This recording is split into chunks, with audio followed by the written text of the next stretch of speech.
viewers, இந்த வீடியோவில் நம்ம ஸ்ப்ரிங் ரோல் எப்படி பண்ணுறதுன்னு பார்க்கலாம். ஸ்ப்ரிங் ரோல் அப்படிங்கிறது ஒரு சைனீஸ் இன்ஸ்பயர்ட் டிஷ். இந்த ஸ்ப்ரிங் ரோல் ரெசிப்பியில் நம்ம ஸ்ப்ரிங் ரோல் ஷீட்டுக்கு பதிலாக வேறு ஒரு டிஃப்ரெண்ட்டான மெத்தடில் பண்ண போகிறோம். நம்ம சேனலை சப்ஸ்கிரைப் பண்ணாதவங்க நம்ம சேனலை மறக்காமல் சப்ஸ்கிரைப் பண்ணிவிட்டு பக்கத்தில் இருக்க பெல் ஐக்கனையும் கிளிக் பண்ணிக்கோங்க. அப்போ தான் நம்ம சேனலில் இருக்கிற வர வீடியோஸ் எல்லாமே உங்களுக்கு உடனே தெரிய வரும். ஓகே ஃப்ரெண்ட்ஸ், வாங்க இந்த ஸ்ப்ரிங் ரோல் எப்படி பண்ணுறதுன்னு பார்க்கலாம். ஃப்ரெண்ட்ஸ், முதல்ல நம்ம ஸ்ப்ரிங் ரோல் பண்ணுறதுக்கு உள்ளே இருக்கிற ஸ்டஃபிங் ஃபஸ்ட்டு பண்ணிக்கலாம். அதுக்கு ஃபஸ்ட்டு ஒரு கடாய் சூடு பண்ணிக்கோங்க. சூடு பண்ணிவிட்டு அதில் 2-3 டேபிள் ஸ்பூன் எண்ணெய் எடுத்துக்கலாம்.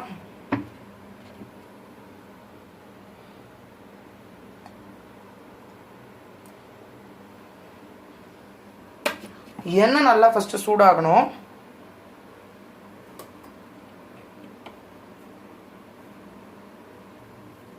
நான் இன்றைக்கி ஒரு பெரிய வெங்காயத்தை நீளமாக நறுக்கி வச்சுருக்கேன். ஸ்ப்ரிங் ரோலுக்கு நீங்கள் நீளமாக தான் இருக்கணும்னு இல்லை, பொடி பொடியாக கூட நறுக்கிக்கலாம்.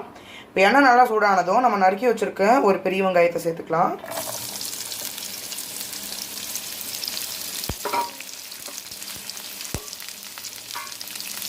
இதை நல்லா கிளறி விட்டுக்கோங்க.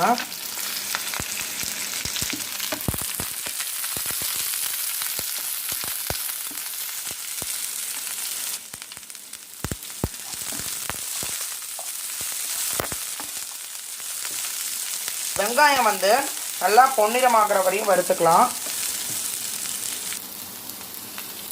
இன்றைக்கி நான் ஸ்ப்ரிங் ரோலுக்கு பார்த்தீங்கன்னா கேரட், பீன்ஸ், அப்புறம் முட்டைக்கோஸ் எடுத்திருக்கேன்.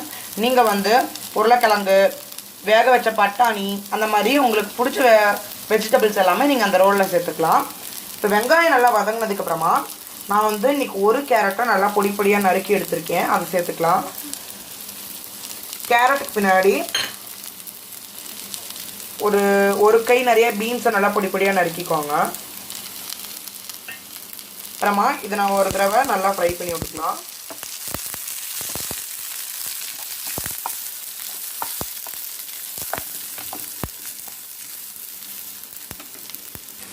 எல்லாமே நல்லா ஃப்ரை ஆனதுக்கு அப்புறமா நான் இன்றைக்கி ஒரு கால்வாசி முட்டைக்கோசை நல்லா அரிஞ்சு வச்சுருக்கேன். முட்டைக்கோஸ் கடைசியாக சேர்த்துக்கோங்க, ஏன்னா முட்டைக்கோஸ் சீக்கிரமாக வெந்துடும். நான் இன்றைக்கி பர்பிள் கலர் எடுத்திருக்கேன். நீங்கள் நார்மல் முட்டைக்கோஸும் எடுத்துக்கலாம், அப்படின்னா இந்த மாதிரி கலரும் எடுத்துக்கலாம். இதையும் நல்லா மிக்ஸ் பண்ணி எடுத்துக்கலாம்.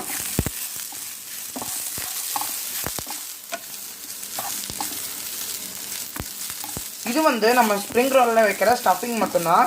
கடையில் வாங்கும்போது இவ்வளோ வெஜிடபிள்ஸ் போட மாட்டாங்க. அதுக்கு பதிலாக மைதா மாவும் கொஞ்சோண்டு வெஜிடபிள்ஸ் மட்டும் யூஸ் பண்ணிப்பாங்க. மைதா மாவு நமக்கு அது ஒரு வெஜிடபிள் மாதிரி தெரியும். இது நல்லா நம்ம வதங்குற அளவு மிக்ஸ் பண்ணி விட்டுக்கலாம். எல்லா வெஜிடபிள்ஸும் வதங்கினதுக்கப்புறமா நம்ம மசாலா சேர்த்துக்கலாம். முதல்ல ஒரு 1/2 டீஸ்பூன் மிளகாய்த்தூள், 1 டீஸ்பூன் சாட் மசாலா,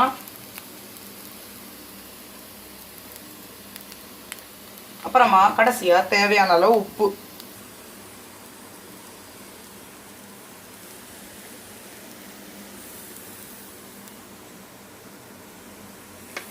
இதையும் சேர்த்து நல்லா கலந்துட்டுக்கோங்க. இப்போ நம்ம 3 வெஜிடபிள் சேர்த்ததுக்கே எவ்வளோ கலர்ஃபுல்லாக இருக்குன்னு உங்களால் பார்க்க முடியும் ஃப்ரெண்ட்ஸ். நீங்கள் இந்த உருளைக்கிழங்கு, வேக வச்ச பட்டாணி எல்லாம் சேர்த்துக்கிட்டிங்கன்னா இன்னும் நல்லா ஹெல்த்தியாகவும் இன்னும் நல்லா டேஸ்டியாகவும் இருக்கும். இந்த மாதிரி வெங்காயம், வெஜிடபிள்ஸ் எல்லாமே நல்லா ஃப்ரை ஆகி வதங்கணும். அது வரைக்கும் நம்ம நல்லா இதெல்லாம் குக் பண்ணிவிட்டு ஆஃப் பண்ணிக்கலாம். இப்போ பார்த்தீங்கன்னா நம்மளோட உள்ளே வைக்கிற ஸ்டஃபிங் ரொம்ப சுவையாக ரெடி ஆயிடுச்சு. இப்போ இது நம்ம ஆஃப் பண்ணி எடுத்துகிட்டு அடுத்தது ஸ்ப்ரிங் ரோலுக்கு தேவையான அவுட்ரு கவரிங், அதாவது அந்த க்ரஸ்ட்டை செய்ய ஆரம்பிக்கலாம். ஸ்ப்ரிங் ரோலை அவுட்ரு கவரிங் பண்ணுறதுக்கு நம்ம முதல்ல ஒரு 1/2 கப் மைதா மாவு சேர்த்துக்கலாம். அப்புறம் 1/2 கப் கார்ன்ஃப்ளவர்,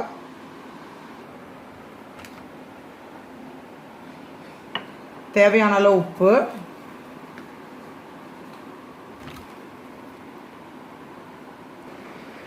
எல்லாத்தையும் சேர்த்ததுக்கப்புறமா தண்ணி ஆட் பண்ணிக்கலாம்.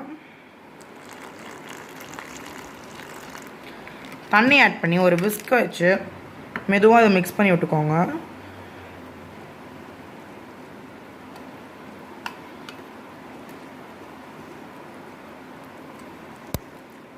இன்னும் தண்ணி சேர்த்துக்கலாம்.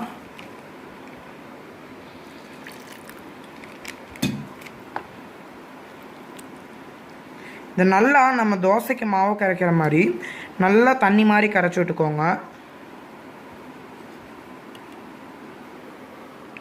ஃப்ரெண்ட்ஸ் இப்போ பார்த்தீங்கன்னா நல்லா கரைச்சாச்சு. நீங்கள் கையில் இப்படி எடுத்து பார்த்தீங்கன்னா நல்லா இப்படி தண்ணி மாதிரி வரணும். அப்போ தான் வந்து ஷீட் வந்து நல்லா மெல்லிஸாக இருக்கும் ஃப்ரெண்ட்ஸ். இப்போ வாங்க இந்த ஷீட் எப்படி பண்ணுறதுன்னு முதல்ல போய் பார்க்கலாம். இப்போ நம்ம ஸ்ப்ரிங் ரோலோட அவுட்டர் கவரிங் பண்ண ஆரம்பிக்கலாம். அதுக்கு முதல்ல ஒரு கடாயை நல்லா ஹீட் பண்ணிவிட்டு சிம்மில் வச்சுருங்க. அதாவது அதோட ஹீட் வந்து நல்லா ஃபஸ்ட்டு இன்க்ரீஸ் ஆகிட்டு அப்புறமா டிக்ரீஸ் ஆகிடணும். அப்படி ஆனதுக்கப்புறமா ஒரு கரண்டி, அதாவது அந்த நம்ம ரெடி பண்ணி வச்சுருந்தோம் இல்லையா, அதில் வந்து ஒரு கரண்டி மாவு எடுத்து ஊற்றிக்கலாம். அந்த மாவை வந்து நீங்கள் இந்த மாதிரி ஒரு கடாயில் ஊற்றி லைட்டாக இப்படி ரோல் பண்ணி விட்டுக்கோங்க. அப்போ வந்து எல்லா பக்கமும் ஈவனாக அப்படியே ரவுண்டாக ஸ்ப்ரெட் ஆகும். இது வந்து எப்பயுமே உங்களுக்கு வந்து ஒரே சர்க்கிள் ஷேப்லேயே கிடைக்கும்னு சொல்ல முடியாது. இது ஒரு அனிவன் ஷேப்பில் தான் கிடைக்கும். பட் ஓரளவுக்கு சர்க்கிளாக இருக்கிற மாதிரி பார்த்துக்கோங்க.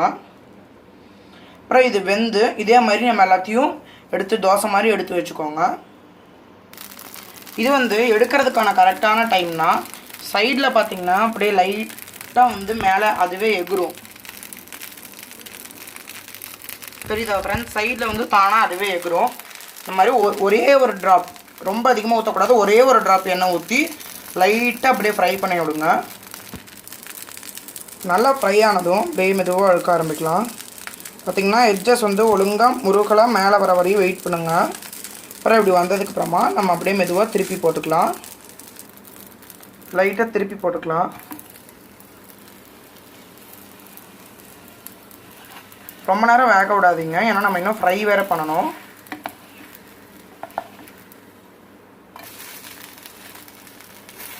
இதே மாதிரி நம்ம இருக்கிற எல்லா மாவுக்கும் இதே மாதிரி தோசை சுட்டு எடுத்து வச்சுக்கலாம்.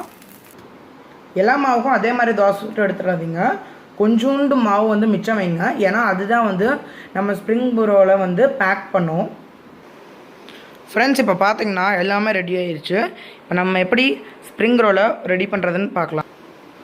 முதல்ல நம்ம வறுத்து வச்சுருக்க தோசையில் ஒரு தோசை எடுத்து வச்சுக்கலாம்.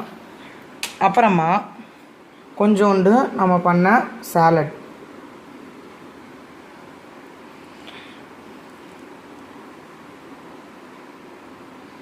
இதை வந்து இப்படி நீளமாக ஒரு எட்ஜில் வைங்க.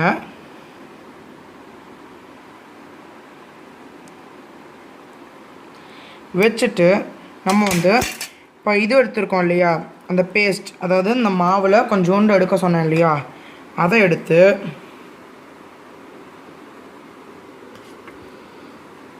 இங்கே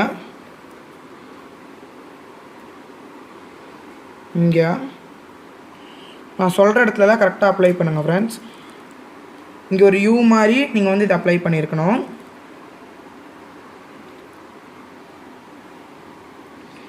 அப்ளை பண்ணிவிட்டு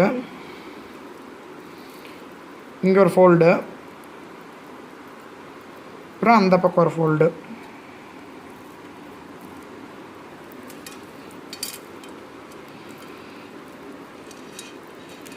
அப்புறமா இங்கே ஒரு ஃபோல்டு, அங்கே ஒரு ஃபோல்டு பண்ணி எடுத்து வச்சுக்கலாம். ஃப்ரெண்ட்ஸ் இப்போ இந்த ரெண்டு பக்கம் ஓட்டினதுக்கப்புறமா இங்கேயும் அப்ளை பண்ணிக்கலாம்.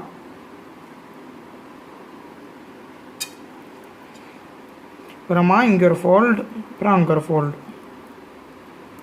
இங்கே இப்படி ஒரு ஃபோல்டு, அப்புறம் இதே மாதிரி அங்கேயே பண்ணிக்கலாம்.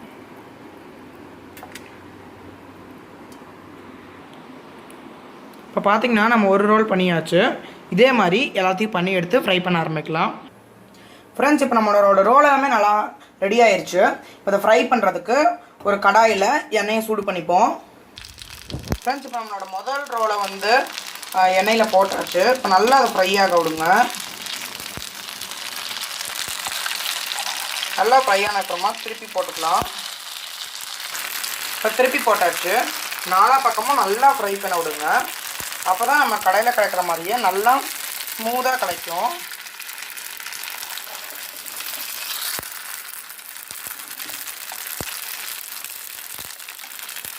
பார்த்திங்கன்னா நல்லா க்ரன்ச்சியாக இருக்குது ஃப்ரெண்ட்ஸ். இந்த ரோலை வந்து நீங்கள் நிறைய எண்ணெய் ஊற்றி ஃப்ரை பண்ண வேணாம், கொஞ்சோண்டு எண்ணெய் ஊற்றி ஃப்ரை பண்ணாலே போதும். 4 பக்கமும், அதாவது சைட்ஸும் கூட நீங்கள் ஃப்ரை பண்ணோம்.